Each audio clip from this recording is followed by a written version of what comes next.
Hey guys, welcome back to Kinley's Are Golden. Today I'm going to do a video about all the supplies that I use and that I've bought so far for this year's litter. Some of these things I had beforehand, some of them I borrowed from someone, but most of them I've bought. The first thing is a doggy door. I don't have it with me right now. It has yet to be set up. It does have like a slide in it that you can shut if you don't want her to be able to go out or get back in. I'm hoping to get two, I'm hoping to get another one in the future or in the near future. Now that Kinley's inside a lot more, I want her to be able to come inside whenever she wants to go outside. It's kind of hard to explain in a video, but basically we have a door that goes from the inside of the house into the puppy room, and then from the puppy room there's a door that goes out onto the deck and into the backyard. So I want her to be able to access all three areas whenever she wants. That way I don't have to worry about letting her out constantly, because it is a pain constantly having to let her out, especially later on in her pregnancy. She's constantly needing to go outside to pee. She's restless. She doesn't want to stay inside. She doesn't want to stay outside. So she's back and forth. It'd be really nice if I could just let her go and she can do whatever she needs to do. So that is the first thing. The second thing is an outdoor thermometer. I will insert a picture right here. I don't have it with me right now, but I have it kind of right above the whelping box so that I can always tell what temperature it's at. And what goes hand in hand with that is our space heater. I will also show a picture right here. It needs to be, for at least like the first week, it needs to be between 29 and 32 degrees Celsius where the whelping box is. So that thermometer is just gonna help me keep it that way. It is summertime, so, well, I guess it's the end of May, so it could be cooler some days it could be warmer, and our space heater is just gonna help us do that. After the first week, we can slowly decrease the temperature to about 22 degrees, which is kind of room temperature in our house. So we'll see how that goes. Our mudroom or puppy room isn't insulated yet. We're hoping to get it insulated this summer sometime, but again, it's not totally necessary right now just because we're heading into summer right away and it's going to warm up pretty quick here. The next thing I also don't have with me right now, it's still coming in the mail, is our whelping mat or puppy mat, I guess. It's a reusable, washable, waterproof mat. So especially when the puppies are young, it's important for them to be able to grip onto the floor. I'm going to put the puppy mat underneath the whelping box. Right when Kinley is going into labor, I'm gonna put puppy mats. Well, first, yeah, so I'm gonna have the whelping mat or the puppy mat, the washable one. And then I'll have like an old blanket so that she can nest and stuff and get comfortable in there. And then when she actually goes into labor, I will put some puppy pads under her. And then because the puppies, when they're so young, they're not really going to the bathroom that much. And when they are, Kinley cleans it up right away. Once we're past that point and they're a little bit bigger, they're moving around a lot more, I will put wood shavings on top of the washable mat. Just so again, they're not sliding around as much, and the wood shavings will prevent the mat from getting like really stinky and gross. It's just a little bit of extra protection, I guess. And then we have our whelping box. I'm not gonna fit it in my living room. I still have to clean it and disinfect it, but it's the same one we used last year. My husband and his brother built a wooden one. It has rails on the side so that especially when the puppies are in their first couple weeks, it's more likely that mom will roll on them. So if she's kind of pinned one in a corner, the puppy can be pushed underneath the rail rather than underneath of Kinley. So that's really important. Almost every whelping box I've seen has them. Some people take them out after a couple weeks, but by the time that happens, I've completely taken the whelping box out and they have kind of that area to play in. The next thing is our other thermometer. This thermometer is for Kinley. So we take Kinley's temperature a few days before her due date, start taking it twice a day.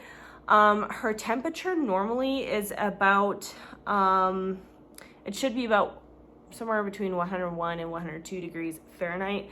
But 24 hours prior to labor, it will drop down to 98 to 99 degrees Fahrenheit. So that is a good indication for us to know when she's going into labor. Last year, she went into labor pretty much like, okay, I'm gonna be honest, I don't know if I calculated it right last time. I gave myself a week of her due date, so from like, I think it was from the 1st to the 6th of October, and she gave birth on the 6th. So I don't know if the 6th was actually her due date or if she just waited until like the very last day of her week, because they can give birth like 5 days before their due date or 5 days after. It really doesn't matter that much, but you just never really know. So this is a really good way of telling. I didn't do that last time. I think just because I was home like all the time, like there was no way. Is this surgical suit. So basically these are made for when a dog goes into heat and just so that they don't drip all over the place. There's like a little insert here. You can put like pads or cloth or whatever you want to do. People also use these for when your dog, after it's done getting spayed, to protect the wound while it's healing so the dog doesn't lick it, instead of having to use a cone. I actually saw this, I cannot remember what her name is, but she's overseas somewhere and she breeds Irish cream golden retrievers, and she calls this thing a super suit, and she uses it to protect her mom from her puppies when she's weaning, so like her nipples. I know Kinley's last year, they got really beaten up when I was trying to wean the puppies. The puppies were just relentless. This year I'm gonna help her out a little bit more with this to help protect her so that she can still hang out with her puppies. Kinley's with her puppies most of the time. Around that time when they're weaning, Kinley doesn't sleep with them anymore, but like if they go outside, she's outside too. Like she loves playing with them. She whines if she's not with them, and not even because she wants to nurse them, like she literally just is obsessed with them. So hopefully this will make playtime a little bit easier for her. The next thing I have here is some gloves. A lot of this stuff, don't shoot me for this, but like my family, we're farmers, so we have a barn. We are birthing lambs all day, every day. So we have a lot of stuff like this. I have cleaned everything, sterilized everything, so there's no bad barn germs on them, but this came straight out of the box. This is 3 pairs of gloves. Again, most of this stuff I didn't have last year just because I feel like I didn't need it. But I just want to be a little bit more prepared this time. Thank goodness last time went really well, super smoothly. I didn't even have to do anything. Literally, Kinley just had them all out within a few hours, so it was great. But just in case, I have these gloves. The next thing I have is our nasal aspirator. So I'm not going to take it out of the bag because I literally just like cleaned it. I'll try and there we go. So this thing has a whole bunch of different ends on it, which I don't really know which one I need to use, but I'm kind of thinking this one. Okay, you know what? I'm just gonna touch the end of it and hopefully that does okay. So this one, it's a small one. A lot of people use the really big ones, and I don't know why, I just felt like this would work better.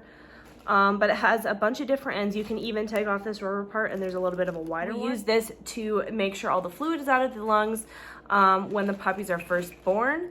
Sometimes they have a little bit of trouble getting breathing or getting going. The same thing happens in our barn with our lambs. We have to make sure the sack is off of the head and squeeze all of the stuff out of the nose and then mouth. I didn't have one of these last time, but this time I have it just in case, I guess. Kinley did an amazing job last time. The next thing is our scale. So I got this little scale off of Amazon. I'm not gonna lie, it's a little bit of a cheaper option, which is fine. Like, especially, I only really need it for the first 2 weeks. We're gonna be weighing the puppies every day to make sure that they're gaining weight consistently. This one, eventually I want to upgrade and get there's the really long ones. They're basically like a baby scale. The next thing is these puppy pads. I just had these 2 packs of extra large puppy pads. There's 3 in each. I bought these specifically for birthing. I literally don't use puppy pads in any other stage of their development or when they're growing. I just find them really annoying. I always get kind of nervous because they get chewed up really easy. I don't really want the puppies to be eating them. Some people use tape and that works great. I just think it's kind of a pain. So yeah, I don't use these regularly, just for the birth, to keep everything a little bit drier, and that way I don't have to like pull apart the whole whelping box and clean it right after the puppies are born. So the next thing is lube. Again, this came from our barn. These aren't clean containers, they're brand new. It's animal lube, so it's specifically for animals. I also have more. I literally just have it in a bag. I know that's like really weird, but like that's the only way I could get it from there to here, because it comes in like a giant jug. So I don't imagine I'll need to use these. Again, this is kind of just backup in case a puppy is getting a little bit stuck, or if it's a little bit too dry for it to slide out properly. And that is just the reality of it. So we do use this stuff in the barn sometimes too. The next thing is vet wrap. So I've seen a couple people use this and I really like the idea of it. So you wrap your dog's tail so that it doesn't get all dirty and wet and it's kind of out of the way. I remember Kinley last time, it was kind of hard to see when a puppy was coming out. I didn't like trim her back end or anything like that. So I'm hoping this will help that. I don't really want to cut Kinley's hair like super short, but we'll see what happens. So we'll see if she likes this. If she's really bothered by it, I'll just take it off, or if she doesn't even want me to put it on in the first place, I won't. I don't want to add any extra pressure to her. The next thing is these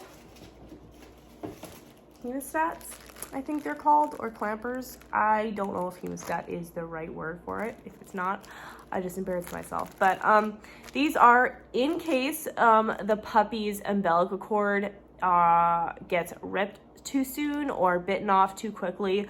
That didn't happen last time, but there is a chance that the mom, while she's cleaning off the puppy, like if you're watching a mom clean off its puppy, it can be pretty rough. So sometimes they're a little bit hard on the umbilical cords and it can bleed. So you clamp the umbilical cord to make it stop bleeding and you just cut it off. I don't have the scissors with me right now, but I do have some scissors that I will be sterilizing and using for that. They are stainless steel. And yeah, you just cut it off. If it's continuing bleeding, we have some dental floss. That is what was recommended to me for tying off umbilical cords. The next thing we have is these litter boxes that I have just inserted a picture right here.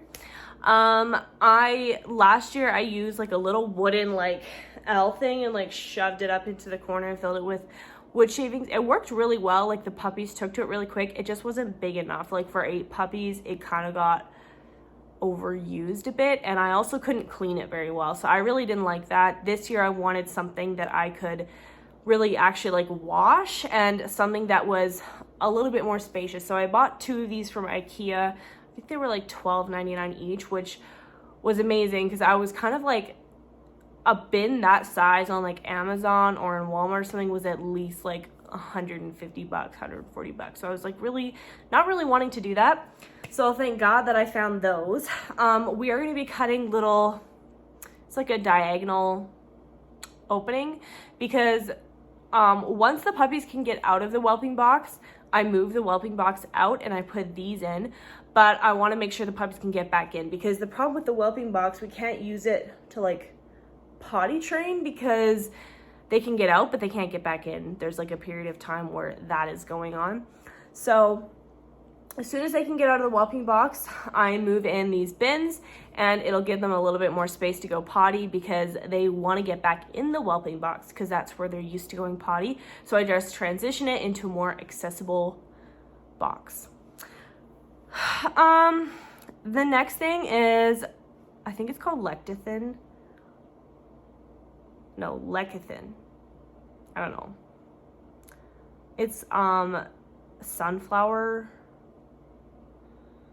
I'm just gonna put a picture right here. I feel like it has something to do with sunflowers. I kind of forget, but again, that's still coming in the mail. Hopefully it gets here on time. The arrival date is actually after Kinley's due date, so we'll have to see. It is one of those things where it's not like totally necessary. It's kind of like a backup. So what it does is it thins out her milk, especially at the beginning, because she's letting down so much milk at once.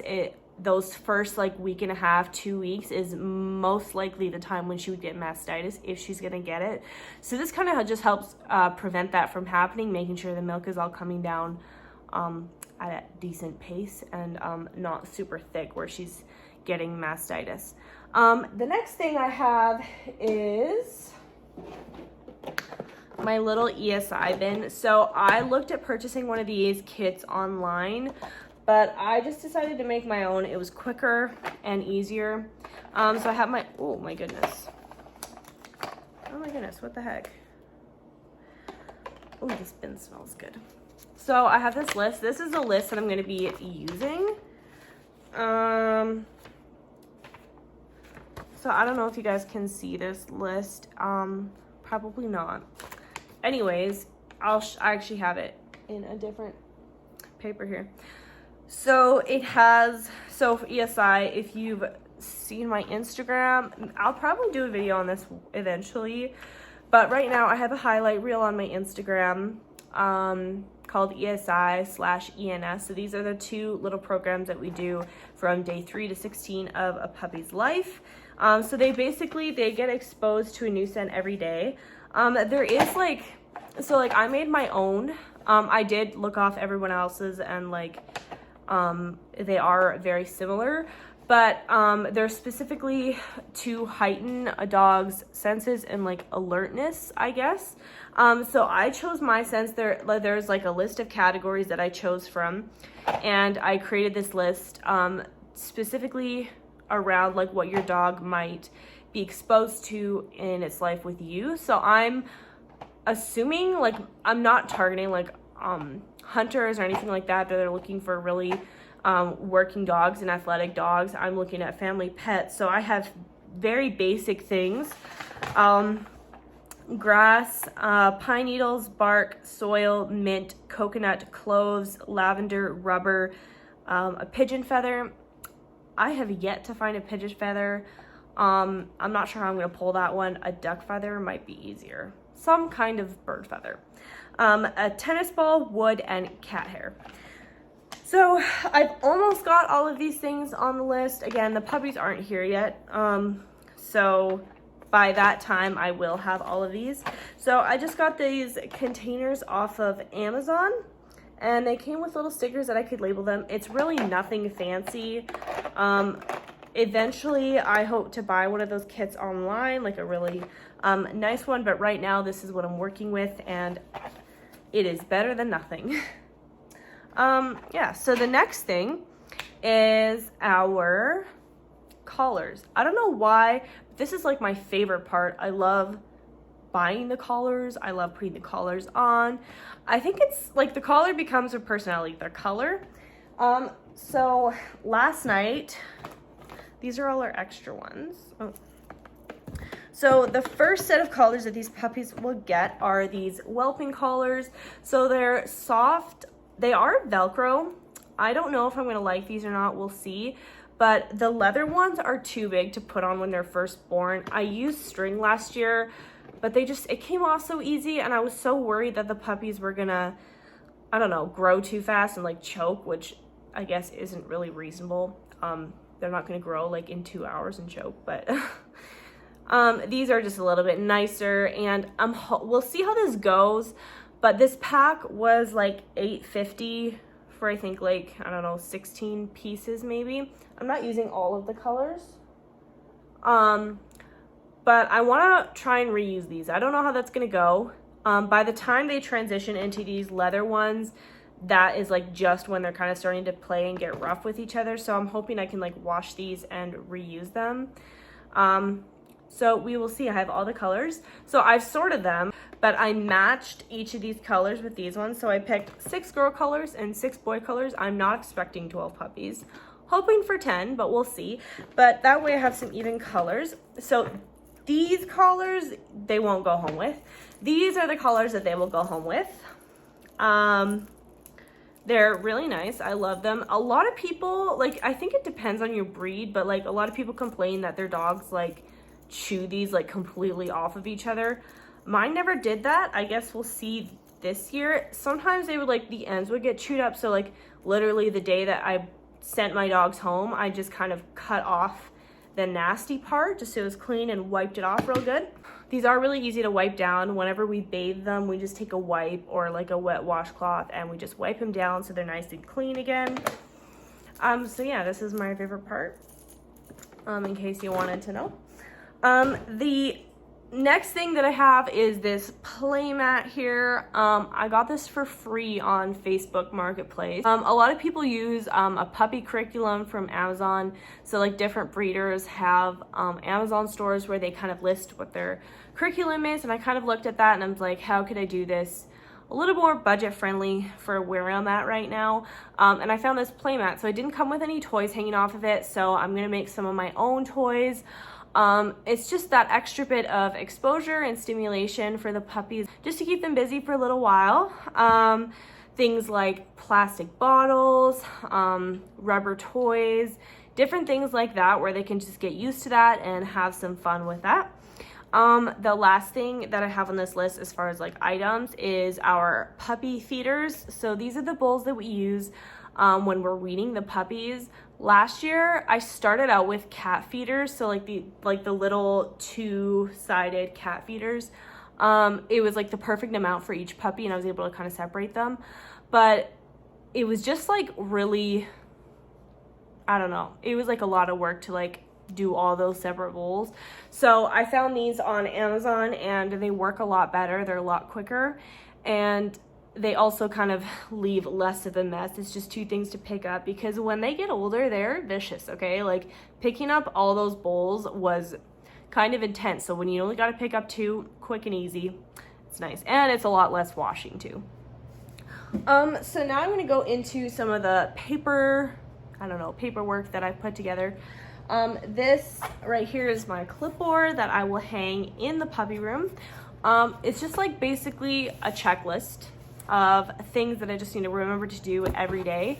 Not all of this is for like the entire 8 weeks. I might adjust it or make a different checklist for as the time goes on. But basically at the date, I have ESI, ENS, exposure slash socialization. So that will come when ENS and ESI is done.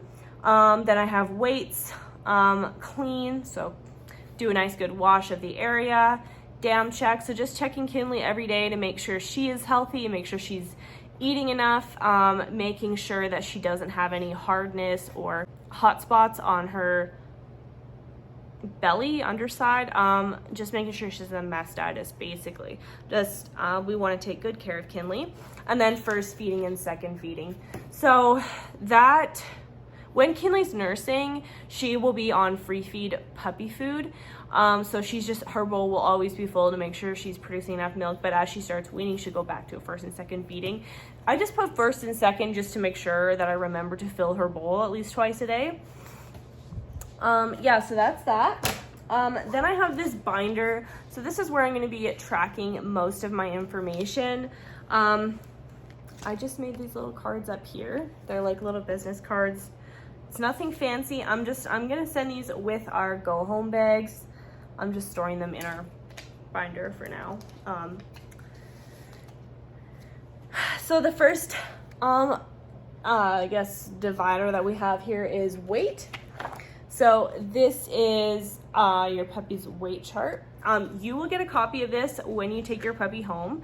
So the first section here is for the first 2 weeks. So there's a section there for 14 days.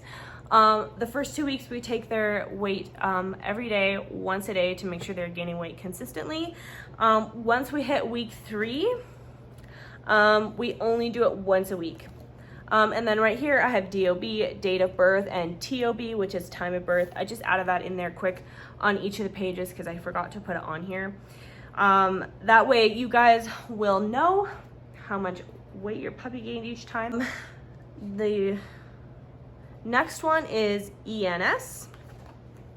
So this is the tactile and different exercises that we do. So I just printed off a bunch of these. So the date and then which all the puppies' collar colors will go here, or names or whatever. And then just a check mark for each one that they do. Yeah, so I'll just check them off as we go. The next one is ESI. So I printed it off this way so that we can see it really well. This is where all the puppies' names or colors will go. And then as we go through, they'll get a check after each scent. And I already listed those off to you. But again, I have a lot of this information on my Instagram page. I don't have a website yet.